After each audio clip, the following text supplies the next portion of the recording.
it's Anna, it's John. We're gonna have an awesome show. That's right, I'm back. I know you're all excited. You're all wondering, where was Anna? I was on a cruise. I was overeating, oversleeping. I feel super hyper right now as a result. John, how you doing? I'm good. I'm wondering, are we gonna find out much more about the cruise on the bonus episode today? Yes. For our members only bonus episode, I will continue to talk about how I did nothing. I wanna know about these buffets personally. Okay, actually, I do have a lot of interesting stories to share about moneyed individuals. People with money. What kind of life do they live? Okay, what is a cruise like for people with money versus those without money? I want to know actually really interesting. I want to know these things. You'll know these things if you're a member. tyt.com/join to become one. Cenk Uygur is out for today. He'll be back later this week. We're gonna have an awesome show today. John will be here for the entirety of the show after he's already hosted Damage Report, which is pretty bonkers. I don't even remember that show. Thank you for doing it, John. Don't worry, I put that show in my mind the second it's done. Sometimes before it's done. You're the hardest working man probably in the company. You're on all the shows. You do all the shows. You're the boy. You do it all. Well, I'm happy to be here with you. Well, why don't we actually get started with the first story, something that broke while I was away, something that I've been really wanting to talk about on the show. What happened in Florida and the disaster relief money that Republican lawmakers voted against. Senator, you wrote a letter Friday to the Senate Appropriations Committee asking for disaster relief dollars for desperately needed resources to rebuild Florida communities. After Hurricane Sandy hit northeastern states in 2012, you voted no on a $50 billion relief package. What a relevant question to ask the senator from Florida, Marco Rubio, especially after Hurricane Ian destroyed some portions of the state, including areas like Fort Myers, which has been almost completely wiped out as a result of a storm surge. Now, these hurricanes, of course, have been happening in Florida, but they're happening more frequently. They've become more intense. There's all sorts of issues involving, yes, climate change, overdevelopment. And so maybe it's a bad idea to vote against disaster relief funding when you know for a fact that your own state suffers from these natural disasters and tends to need help. But Marco Rubio isn't the only Republican lawmaker who has voted against disaster relief funding. You have Rick Scott, who used to be the governor of Florida, but is now a lawmaker. These are both Republican senators from the state of Florida who voted against the federal funding for hurricane relief. But now, they're soliciting some help from the federal government. They need some funds and they have signed on to a letter asking for those funds. Here's what the letter says. A robust and timely federal response, including through supplemental programs and funding, will be required to ensure that sufficient resources are provided to rebuild critical infrastructure and public services capacity and to assist our fellow Floridians in rebuilding their lives. This was a letter sent to the Senate Appropriations Committee, essentially soliciting some government funding to help rebuild parts of Florida that have been destroyed. Now, I think that it is the right thing to do. The whole point of the government is to protect its constituents, to respond to these kinds of emergencies and these disasters. Marco Rubio, Rick Scott, people like DeSantis are getting a lot of heat for being massive hypocrites for previously voting against this type of relief funding. But wait till you get a load of Matt Gaetz, who's actually even worse if you ask me. But before I get to him, John, I wanna hear your thoughts. Yeah, my thoughts are that he's a weenie and a weasel. Pick your W word, he's that thing. He's why people hate politicians, because he's so clearly lying about something very, very important, using lies that have been debunked literally 5 years ago and still continuing to spread those lies. The host on the broadcast that you showed did a good job of both framing the conversation around his obvious hypocrisy, and then when he told lies about why he supposedly did what he did, she was ready with at least a little bit of fact checking on that. The issue though that puts us in a bit of a bind is that a lot of Florida voters won't necessarily see this, but even if they were to, I wonder how much they would care. Because think about the hypocrisy. So he was against the funding when it was, say, Hurricane Sandy or something, and he's for the funding now. I bet they probably agree with him on both of those things. They probably don't care if New York City or New Jersey or something gets the funds they need to recover, and they definitely want the funds for themselves too. Is it possible that his hypocrisy is actually kind of representative of what a lot of people who, they're probably not thinking too much about this. They're not necessarily focusing on the human cost of having politicians like Marco Rubio who don't give a damn about what happens in any other part of the country. But I wonder if they would honestly just agree with his stances. Well, I think that is an important point to make, John, and I think you're unfortunately correct about that. And it's because the country is so divided that we almost see individual states as entirely different countries that are enemies rather than fellow Americans that we should support, even if they have political views that differ from our own, right? So to your point about Dana Bash having some facts ready to debunk the lies that Marco Rubio was telling, I do want to show that portion of the conversation and then fill you in a little more, because what Marco Rubio was essentially saying was, well, I voted against it because there was all this pork that wasn't related to disaster relief. That was a lie. And the fact of the matter is, it doesn't seem like he has any concern about other Americans in other states needing assistance and relief after a natural disaster. So without further ado, let's watch that video. Why should other senators vote for relief for your state when you didn't vote for a package to help theirs?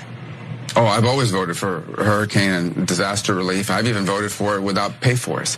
What I didn't vote for in Sandy is because they had included things like a roof for a museum in Washington, D.C., for fisheries in Alaska. It had been loaded up with a bunch of things that had nothing to do with disaster relief. And I wouldn't support disaster relief efforts. I would never put out there that we should go use a disaster relief package for Florida as a way to pay for all kinds of other things people want around the country. I read the Congressional Research Service report last night. It sounds like that roof actually was damaged by the hurricane, and what happened in Alaska was the result of another disaster. But in any event, my question is about the future. Are you telling me that if Hurricane Ian relief contains anything that smells like pork, you'll vote no? Sure. Sure, I mean, he just says it. But again, let's double down on the incredibly critical point here, which is Marco Rubio didn't vote down that bill because it had pork that was unrelated to disaster relief. The other provisions absolutely did have to do with disaster relief. It's just that it had to do with disasters in other states that he doesn't care about at all. And so literally one day before he and Rick Scott had sent that letter to the Senate Appropriations Committee, he voted against the stopgap measure that would have provided hurricane relief funding. The stopgap spending bill that the Senate passed on Thursday includes about $18.8 billion in additional funding for the Federal Emergency Management Agency to respond to Hurricane Ian and future disasters. All 25 senators who refused to vote for the bill were Republicans. And Rick Scott voted against it, along with Marco Rubio, who didn't vote at all. He abstained. But Rubio does have a history of voting against disaster relief funding. For instance, in 2013, he voted against the $50 billion relief bill meant to help states impacted by Hurricane Sandy, which of course left a trail of damage on the East Coast and hundreds dead. Florida Governor Ron DeSantis, who was a congressman at the time, also voted against multiple bills that would have provided aid to victims of Sandy.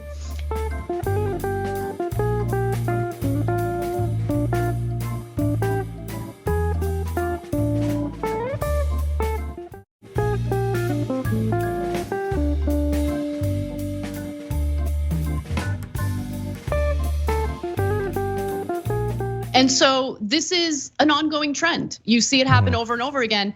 And it's just amazing to me because whenever they're in need, whenever they need to deliver for their constituents, all of a sudden they pretend like they're pro relief funding. But fact of the matter is they're always against it. They always vote down those types of bills. Because first of all, they never want to think about what could happen in the future. They never want to be prepared for any natural disasters, which inevitably happen. But they also point to all the other provisions that help other states out. Are we the United States of America, or is it just about Florida? It's crazy. I thought they valued unity. I found out after Biden's speech a month ago.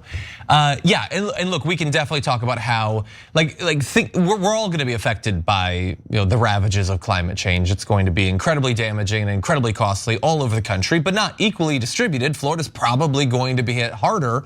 And so when he helps to stop the prevention that would be necessary to make that extra damage in future decades not happen, we're gonna be footing the bill as a nation for the extra costs that Florida and places like it are gonna be required. And we'll pay it because we do believe that we're the United States of America. But why is it that he gets to make us pay even more?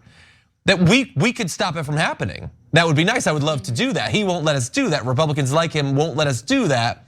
And so we're obligated in future decades to send the buckets necessary to save Miami.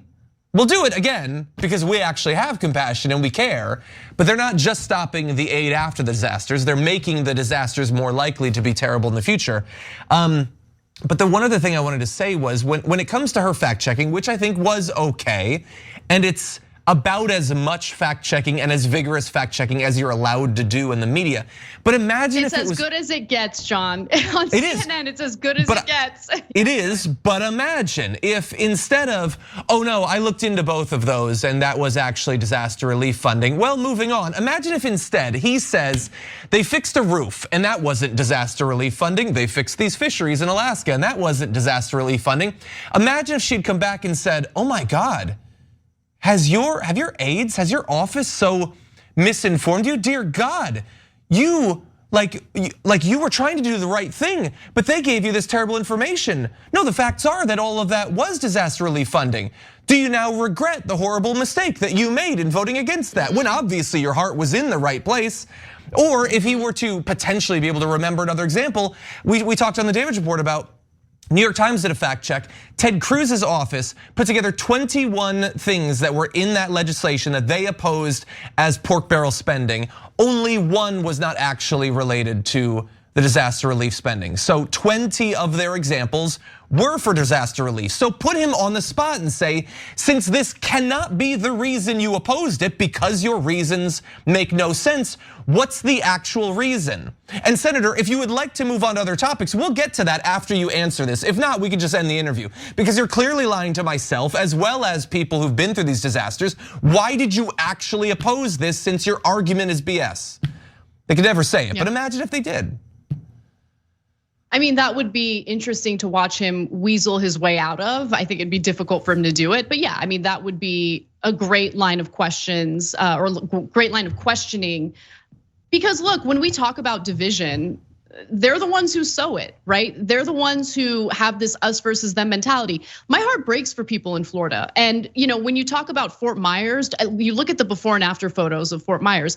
I was just in Fort Myers last July with family there. I was there with my in-laws. And we had a great time. Usually when I go visit my in-laws there, we'll take a quick trip to Fort Myers. It's only 2 hours away from where they live, and take like a little mini vacation together as family. And we've built some memories there. And the majority of the local community there is absolutely Republican. I believe like 60% of the voters there cast their ballots for Donald Trump. Who cares? I don't care. At the end of the day, they're Americans. They've been devastated by what happened. They absolutely deserve the federal relief. I'm happy to see that money go toward them so they can rebuild their lives. But what makes, I think, some Americans different from others is you have some Americans who they don't see other people who have different political beliefs or might live in a different state as their peers or fellow Americans. They just see them as the others, regardless of race, regardless of religious creed. They don't care. And that kind of division is destroying this country in so many different ways. I get it. We're gonna have political ideas that differ. We get angry, we debate those ideas. But to have this inhumane, callous response, this us versus them kind of response when people are in need, it's just disgusting. And that's not what leaders are supposed to do. That's not what public servants are supposed to do. But Marco Rubio actually isn't as terrible, believe it or not, as some other Republican lawmakers based in the great state of Florida, because Matt Gaetz proudly voted against disaster relief funding and admitted that he voted against it because he doesn't want to give Democrats a win during this lame duck session. I'm not even kidding. So here's, let's go to his statement here, because he was asked about it. Gates joined dozens of his colleagues in signing a letter that said they would, quote, do what is necessary to prevent additional funding for the Biden administration. Okay, this is not funding for Biden. This is funding for the people in Florida or other states that have experienced terrible natural disasters and need help rebuilding their lives. The letter continues to say any legislation that sets the stage for a lame duck fight on government funding gives Democrats one final opportunity to pass that agenda. John, what exactly is that agenda? If I recall correctly, the agenda here with that funding is to provide relief to people in the state of Florida. Yeah. Where Matt Gaetz is a lawmaker. No, this is literally like drowning your constituents to own the libs. It's like Brandon is desperately trying to help you dry off all of your possessions and get the power back up. But Matt Gaetz thinks that you would rather see him look bad than actually be able to live in your home or have your businesses open once again. I am assuming that there are not a lot of Republicans, even that like Matt Gaetz, that actually believe that. I am hoping that this is him misreading the room. I don't know, we'll see. I doubt he's gonna be booted out of Congress over like so abdicating his ethical responsibilities to his constituents. Well, the constituents need to know about what Matt Gaetz is up to and what he's doing. And if you live in a media bubble that purposely censors that kind of content, you're just not aware. You're not aware of your lawmakers literally working against your best interests. It is insane. But it is heartbreaking. I feel terrible for people who have been impacted by this hurricane.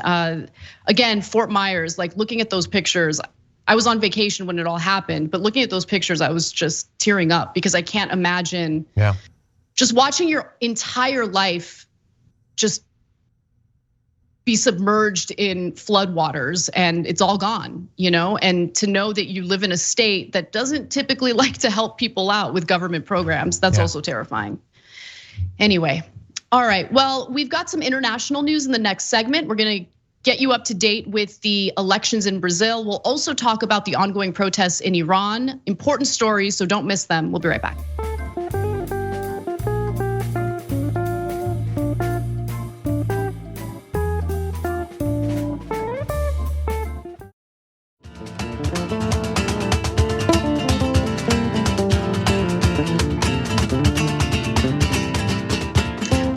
TYT, Anna Kasparian and John Idarola with you. We've got a pretty important segment on some international news. So why don't we take a quick trip over to Brazil and give you guys an update on the elections there. Brazil's presidential election between incumbent Jair Bolsonaro, who is known as the Trump of the tropics, and Lula da Silva will go to a second round because unfortunately, Lula da Silva, the leftist candidate, did not receive a majority of the votes, meaning more than 50% in order to avoid a second round. Now, while some progressives in Brazil are disappointed by this, Lula da Silva is just undeterred, defiant, and excited to continue campaigning to basically win this election, and I certainly hope he does. Here are the percentages. With more than 99.5% of votes counted, the leftist veteran, Luiz Inácio Lula da Silva, had secured 48.3% of the vote, not enough to avoid the October 30th runoff with rival Jair Bolsonaro. My understanding is they don't call it a runoff, they call it a second round, but you guys get the picture. In the US, we would call it a runoff. Nonetheless, Bolsonaro, who significantly outperformed pollsters' predictions and received 43.3%. Now, the polls did indicate that Lula da Silva had a massive lead over Bolsonaro. I think the reason why you see some disappointment among progressives in Brazil is that they did not expect a second round to need to happen.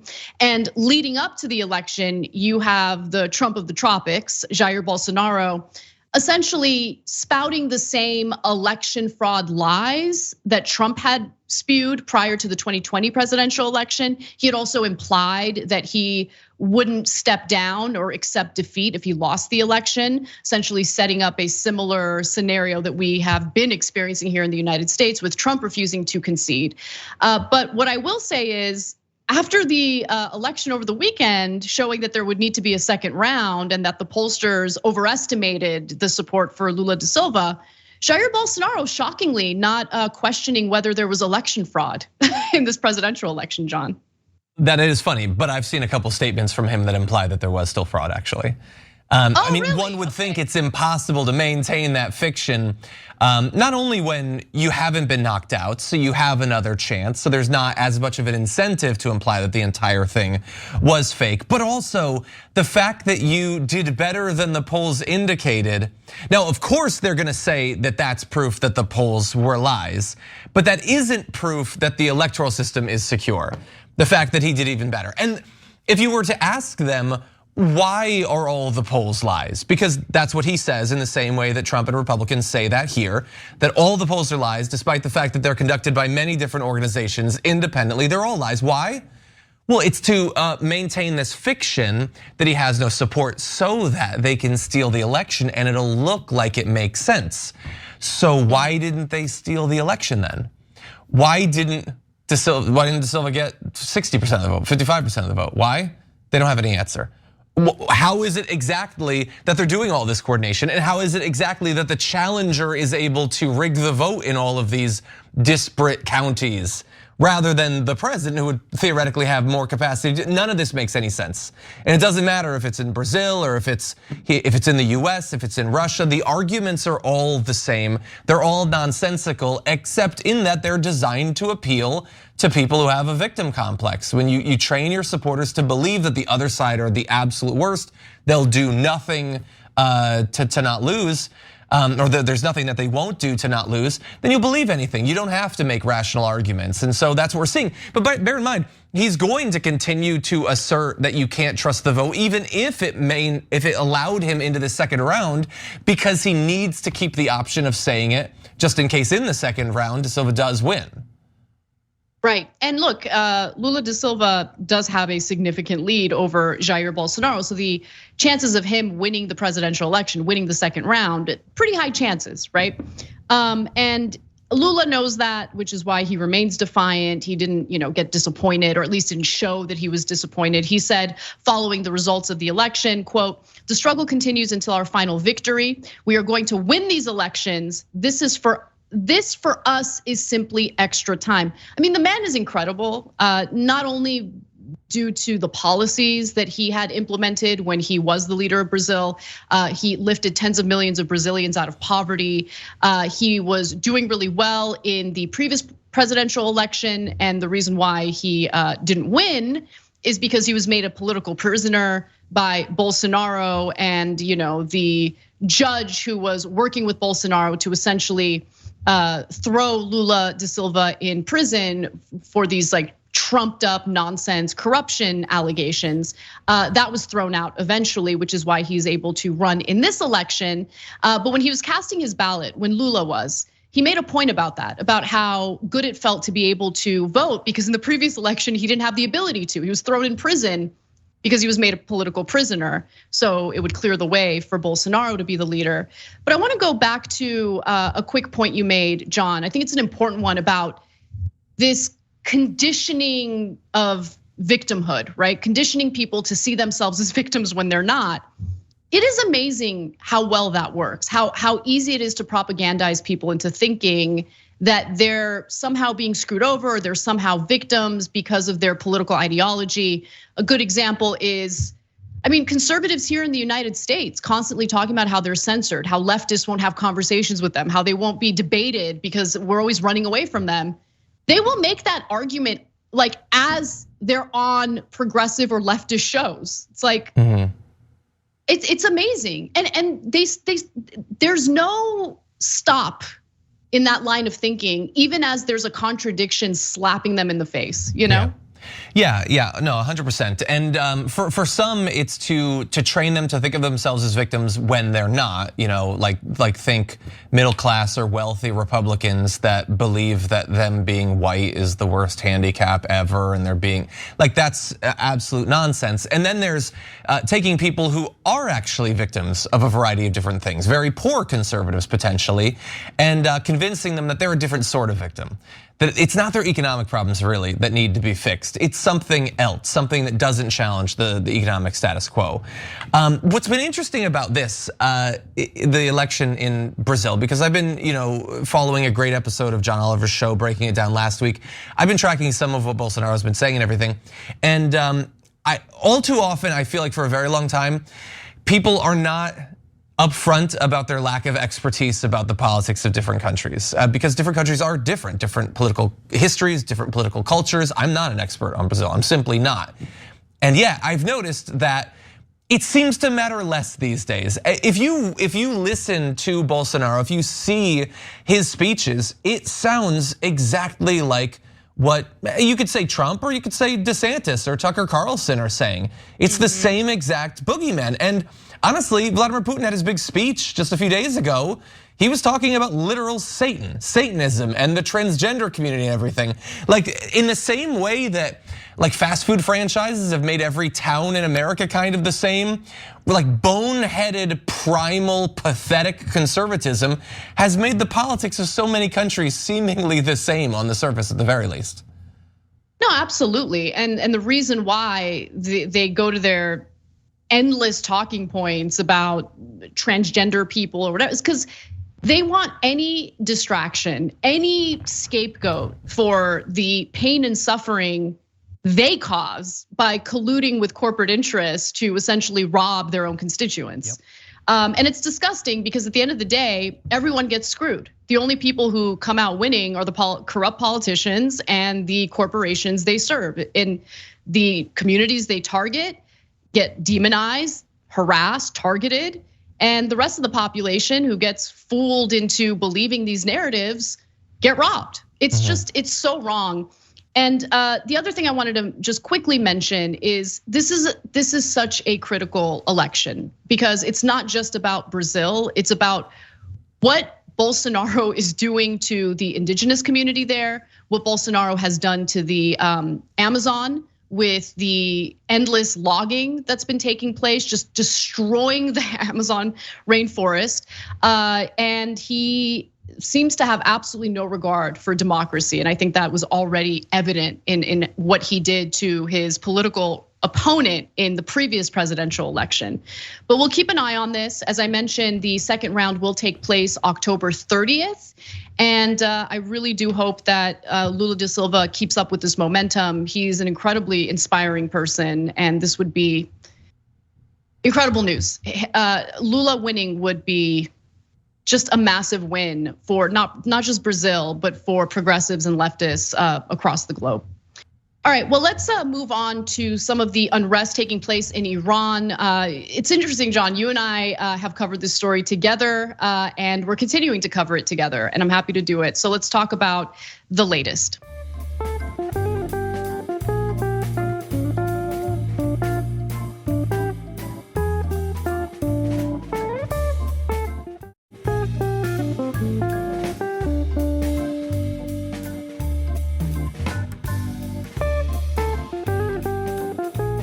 Why aren't the big news outlets covering the protests in Iran? Protesters are being killed. There's brutal killings from the regime. They've gone into Sharif University right now, which is one of the top universities in the world. They've imprisoned the students. Gunshots have been heard. Maj Jabrani is frustrated over the fact that it doesn't seem as though there's enough attention being paid to the protests that have been taking place for several weeks in Iran. These protests were sparked by the death of a young woman who was taken into custody by the morality police in Iran for allegedly wearing her hijab incorrectly. It was later discovered that she was dead. The authorities claimed that she died due to a heart attack as a 22-year-old, but witnesses say that she was severely beaten in custody, and that's what led to her death. Now, while that might have been the catalyst for the unrest that's currently taking place in Iran, there's a lot more going on that is worth discussing. There had been a lot of rage brewing as a result of these antiquated religious ideas, social control, political censorship. And it's all just kind of come to a point where, Iranians are not only taking to the street, they're refusing to call this a protest. They're saying, no, this is a revolution. There is no turning back. So the Ayatollah finally weighed in on this. He broke his silence today. And here's what Ali Khamenei had to say about the unrest. It's the US's fault. It's the West's fault. It's not our fault for brutalizing people, especially women. It's not our fault for engaging in the kind of disgusting political censorship and oppression that we've been engaging in. No, it's the US's fault. But there is a bit of truth to that statement, which I do want to talk about because it's more nuanced than he's wrong, the US is great, the West is great, we've done nothing wrong. The US has played a little role in this with their economic sanctions against Iran, which has completely devastated the economic stability of innocent Iranians. And this was after, of course, Donald Trump decided to rip up the Iran nuclear deal, which Iran had agreed to, had been following.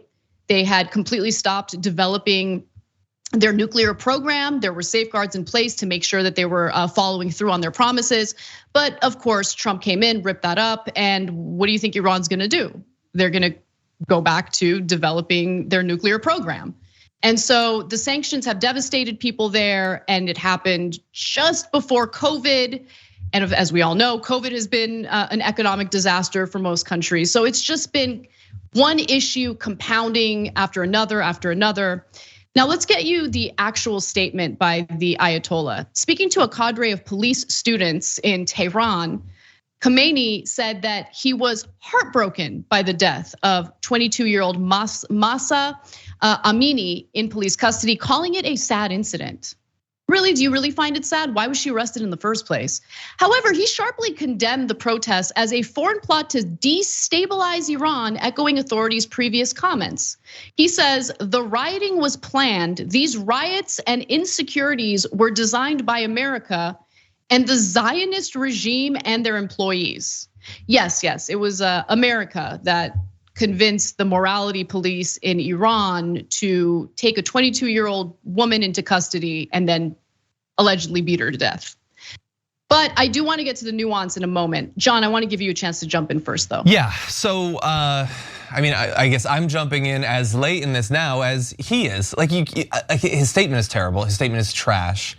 But also everything that he or any other representative of the government says you have to take it understanding that they have waited a very, very long time. So anything they say is going to be obviously more suspect, less effective than if they'd said it very early. If you want to convince us that you think it's such a sad incident, maybe on day one that would have worked if you'd shown like a little bit of sympathy or empathy, not weeks later seeming only to mention it because the protests haven't yet been absolutely crushed as you've been trying to do all along, then no, it doesn't count for literally anything. The plot obviously is conspiratorial. Why wouldn't it be? Everything in politics is these days. Like to hear some of the most influential people in Iran, in the United States, in politics and media, nothing is organic. Nothing actually just happens. It's all planned. Is everybody in government in meetings like all the time planning all this stuff?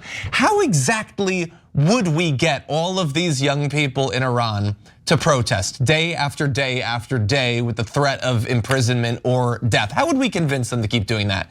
And honestly, as bad of an excuse as it is to say that it's a foreign plot, let's say that it was. So it's now on you to control what you can control. Perhaps by no longer trying to control what you've been needlessly controlling for literally decades. You can't necessarily stop the economic damage of those sanctions or whatever. That's an ongoing diplomatic problem that should be solved. But when it comes to the morality police, I kind of feel like that's within your control. If you wanted to end that and released at least a little bit of the pressure on the Iranian people, then perhaps they'd be a bit more sympathetic towards you when it comes to the economic stuff. But you're not choosing to do that. You're just pointing the finger abroad and pretending that that's the source of all of your problems. The people of Iran know that that's not the case. They know exactly what form of oppression they're suffering from. You're exactly right about that. And so let me just get to the nuance that I keep alluding to. Look, the reason why the supreme leader, the Ayatollah, has any power in the first place is because of the coup the United States orchestrated in Iran. So there is some truth to the US having a role in helping things develop the way they have in Iran, which has been pretty disastrous for the people in Iran. We went against their political will and engaged in regime change on behalf of business interests. And so there's accuracy in if he had made a statement like that, but of course he's not gonna make that statement because that's what led to his power and he doesn't wanna give that up. You're right, but you're being way too generous. That is not what he's saying. He's saying this protest, okay. No, but this protest, John, protests are never only about the thing that sparks it, right? So you have the yellow vest protests in France. It wasn't just about one tax. It was about all of the neoliberal policies that were squeezing workers in France that just led to the unrest in response to that one spark, that one final spark, right? And I think that's what we're seeing in Iran as well. There's frustration, obviously, over these insanely conservative religious standards that they have there, the oppression. There's been frustration brewing over that. But there's also a lot of anger over how people are doing economically. And it's US foreign policy 101 to implement sanctions so people like the regular citizens of that country get so fed up that they start fighting for a revolution or they start pushing for regime change. It's like one of the tactics the US gets involved in. I don't agree with that tactic because I don't think the US should be meddling in the political business of other countries. I think that it should be organic. And look, I'm 100% in favor of these protests. I want them to live in a freer society, a better society. But there is a small role by the United States, and I would be lying to the audience if I didn't mention that. That's what I'm trying to say. I get what you're saying, and the general point about these social movements not necessarily being about the one thing can be true. But I also think that in each of those, you could try to sort of plot in a qualitative sense. Yeah, but how significant is the initial spark? Like, this isn't just about her death, perhaps, as tragic as it is, but about the system of social and cultural control.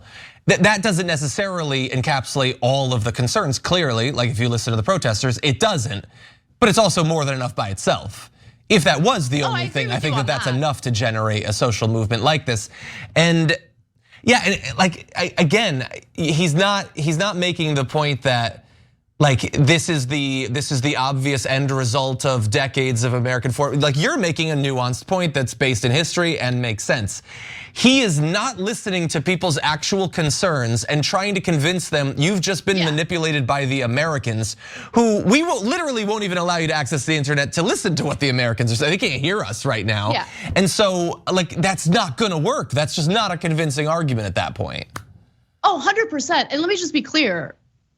I mean, he's not a good faith actor. He's not an honest actor. Of course, he's just trying to place the blame on external factors rather than, maybe reflecting on how he has taken a part in brutalizing people in that country over whatever religious morality or standards of morality he might have. But I do wanna also just, the young women who are out there taking their hijabs off and really putting themselves at so much risk are so incredibly brave. I'm so inspired by them. I do want to go to one more video here because in this video you'll see female students, they're at a all-female school taking their hijabs off, like swinging the hijabs over their heads while chanting, and it's in Farsi, so let me just translate it real quick. They're chanting death to the dictator. So let's take a quick look at that video.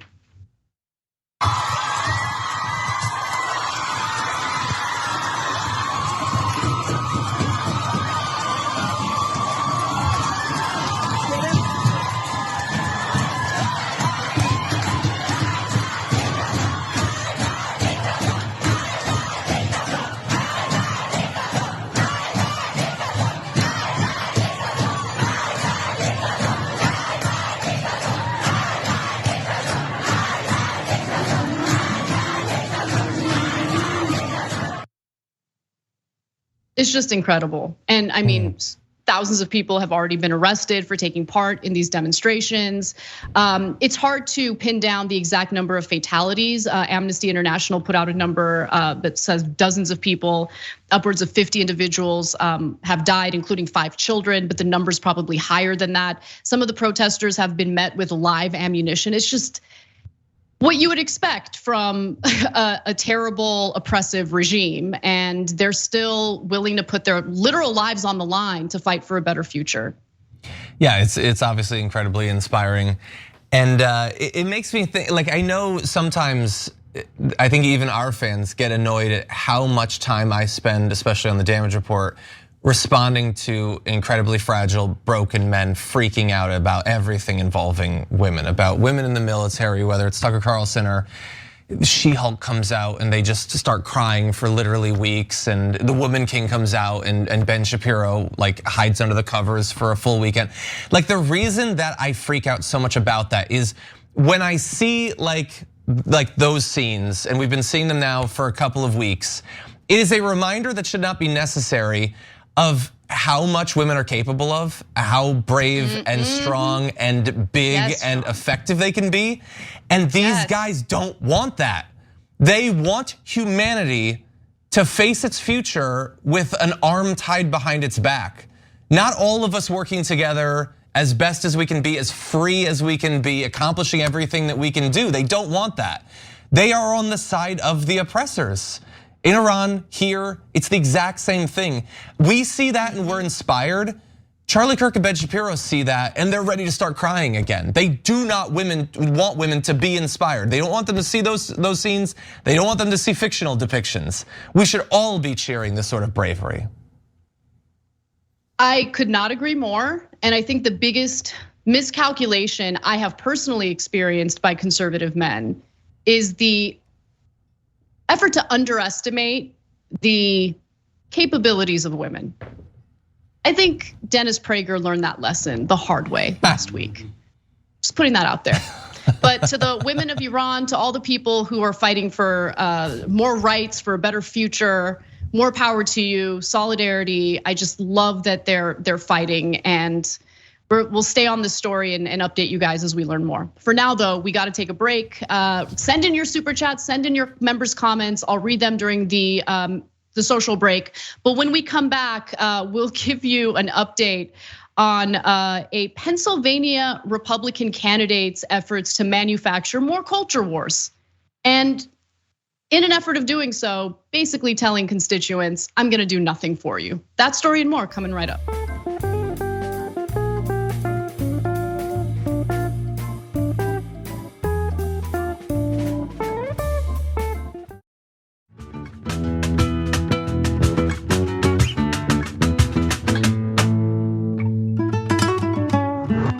Welcome back to TYT. Anna Kasparian and John Idarola with you. If you're not already watching The Damage Report, a TYT network show that's hosted by John, you should be, and you should also subscribe to his YouTube channel. John, what kind of crazy stuff were you up to today?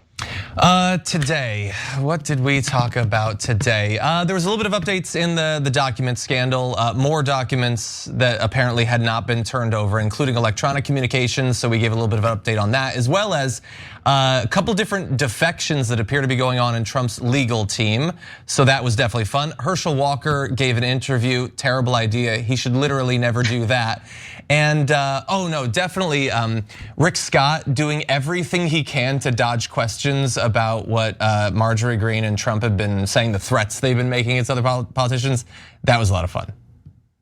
Yeah, we're gonna get to a little Rick Scott later in the show. For now, though, there's another crazy person who's worth discussing, and that's gubernatorial candidate Doug Mastriano. So let's discuss what he's up to. On day one, the sexualization of our kids, pole dancing, and all this other crap that's going on will be forbidden in our schools.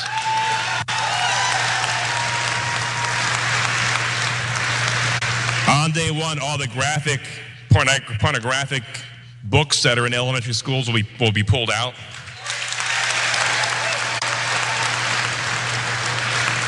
On day one and done, critical race theory is out the window. Yep, that's right. Yep. Come on. Yeah, day one and done is the feeling most women had after their first date with Doug Mastriano. But nonetheless, he's a Republican Pennsylvania gubernatorial candidate. And he was telling the people of the great state of Pennsylvania in that little spiel that he plans on doing diddly squat for them on his first day in office, should he win that gubernatorial race. He's facing off with Democrat Josh Shapiro in the general election. And I would go for Shapiro. Because again, what Mastriano is saying there is, I'm not gonna do anything for you guys, because everything he listed is a non-issue. Kids in elementary school aren't doing pole dancing, and they certainly aren't watching porn in their classrooms, okay? I mean, the schools don't even have enough funding for textbooks they need. The idea that they've got like a Brazzers subscription and they're watching porn in class is ridiculous. But these are the kinds of non-issues they campaign on, because what else would they do? I mean, what else would they campaign on? We're gonna hold corporations responsible for robbing you and not paying their fair share in taxes? Hell no, they're funded by those guys. So they gotta find something to run on. So why not manufacture nonsense to outrage the people of Pennsylvania? Yeah, but they did like it. I mean, they were cheering. Interestingly, cheered harder for getting rid of CRT, I think, than all of the Save the Children stuff. It should all be equally, it shouldn't merit applause, since that stuff isn't actually happening. As Anna points out, they don't, American schools don't even have good enough internet to stream high definition porn, okay? Like, it's not an actual problem. But if you're a conservative, I get that you've been convinced that this is serious. Like us saying, by the way, CRT literally is not being taught in a single second grade class means nothing to them, because they think that it does. They think that there are pole dancing classes in kindergarten. They think that there are litter boxes in the bathrooms. They have been convinced to believe insane things. And so the job of a candidate like Mastriano is to just play that insanity. But if you are a conservative and you have not been 100% brainwashed, like, I would beg of you to think about the actual problems going on in your life, because he's not going to address literally any of them. Like, imagine if you had a car and it was falling apart and you brought it into the mechanic and you said, like, my wheels are falling off, my engine doesn't work, and the transmission makes a whole bunch of weird noises. And the mechanic was like, well, don't worry, I'm gonna fix all that. I'm gonna get the unicorn off your roof, and you got a troglodyte hump in your tailpipe. We're gonna shoo him away. And then the sprites that have taken up in your AC unit, we're gonna get rid of them too. You would be shocked at the madness before you. But what if you had been watching late night TV for the last few years and Tucker Carlson had told you to worry about troglodytes humping your tailpipe? Like, you might find after a couple of years that would be convincing to you, but it isn't actually solving your problems. And so why would you trust a guy who is so obviously playing to nonsensical made up stuff? You know he doesn't care about your wages, your odds of retiring, your ability to pay for your health insurance. You know that because he's not even talking about the topics. This whole brouhaha about schools sexualizing students and all of that. I mean, are parents involved at all? Because this is what I always wonder about this. I get that there are a lot of parents who are super busy and they might not have the time to be a little bit of a helicopter parent like my mom was. So my mom knew everything that was going on in school. She was there all the time, okay? And so if anyone had told her, hey, they're showing your daughter's class pornography, she would just do the basics, like look into it. She would inquire about the curriculum and whether or not there's any explicit content being shown in these classrooms. The thing that shocks me is it doesn't matter how outlandish the accusation is. No one seems to want to verify the accusation that's being made. They just kind of take it at face value.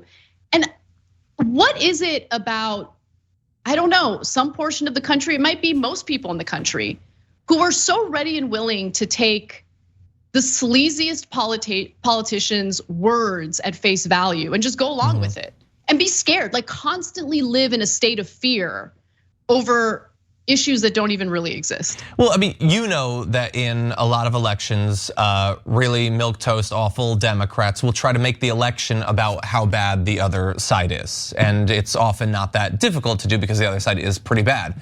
Well, you know that the other side in this case has convinced everyone in that room that you and I, because we are liberals, we are satanic pedophiles. And so by comparison, Doug Mastriano might be sleazy or Ted Cruz might be a little weenie, but at least I guess they're not satanic pedophiles. So I guess we should side with them. That's like that makes it a little bit easier. How could anyone say that we're satanic, John? Like, look at us. I mean, I guess I'm an atheist. I guess I'm a step closer. Oh, that's true. I don't know. Yeah. Yeah, but yeah. It's like, except when you're an atheist, you don't really believe in Satan. But no, he's equally made up. They've never seemed to understand that point. But yeah, so look, it is one of the worst things you can do politically, to train people to only think about politics through the lens of things that you've made up. That's insane.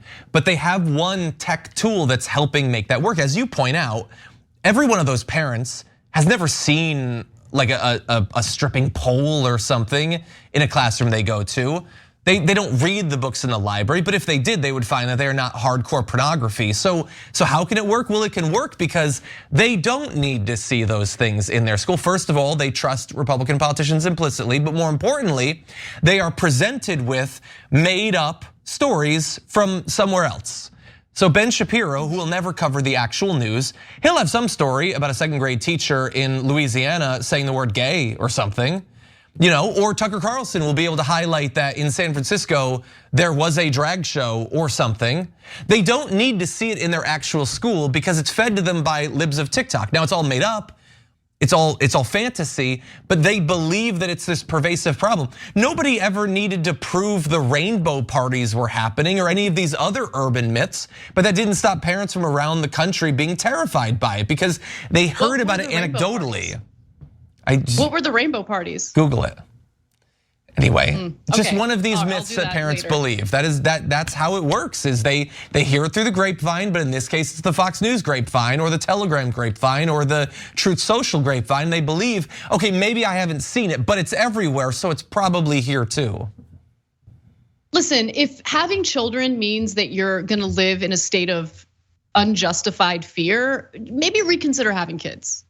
Like if it's gonna be that easy to scare you into thinking, I don't even know what rainbow parties are, but I mean. Oh, I thought you were joking. I can't say it. No, I really don't know what that is. It's explicit. Okay. You can read about it in books in elementary school libraries. Don't even say that because they'll clip it out. It'll say, there's a how-to guide. Says that they're doing it. But anyway, here's what the real problem is in states like Pennsylvania. If you're concerned about what's transpiring in public schools, elementary schools, the number one concern should be, is my child receiving a quality education and is my child's school properly funded to ensure that they have the resources necessary that my child is receiving a quality education? And the answer to that question is no. In fact, that's been an ongoing problem in the state of Pennsylvania. And I wanna give you some context for that. So Pennsylvania actually ranks 45th out of 50 states when it comes to the share of revenue for school districts. Wow. So they have, among all 50 states, they have among the lowest budget for their public schools. In fact, there's been a total funding shortfall of at least $4.6 billion. And as you can imagine, John, the pain isn't shared by all schools in Pennsylvania. Some schools are funded better than others. For instance, Pennsylvania has one of the widest gaps between low wealth and high wealth school districts in the nation. In fact, a typical high wealth district in the Commonwealth spends about $4,800 more per student than a low wealth district, and the gap has been growing. And so finally, the governor addressed this to some extent. Governor Tom Wolf recently solidified his legacy with a historic $3.7 billion education budget, which includes a $1.8 billion increase for the current school year. But this has been an ongoing issue. And again, I just want to reiterate, when schools are so severely underfunded that they can't even provide the basics, the textbooks that the students need to get a decent education, just gonna venture to say they're not spending resources on installing stripper poles, or they're not buying porn subscriptions for elementary school kids. So there's a lot of stuff to be scared about here in the United States. I think what we saw transpire in Florida with Hurricane Ian is a good example. The deterioration of our public education, another good example. Be scared about that stuff and go into action to change that. But to be scared about imaginary monsters that Republican candidates who have nothing else to campaign on throw in your direction, that just doesn't make any sense. Let's all be adults. Let's actually verify these claims. All right, we got to take a break. That does it for our first hour. When we come back for the second hour, we're going to talk about ExxonMobil having a little bit of a hissy fit over the fact that Biden politely asked them to stop exporting our fossil fuels. They don't like it because they want to profit by selling oil to the highest bidders. So we'll talk about that and more coming right up. Don't miss it.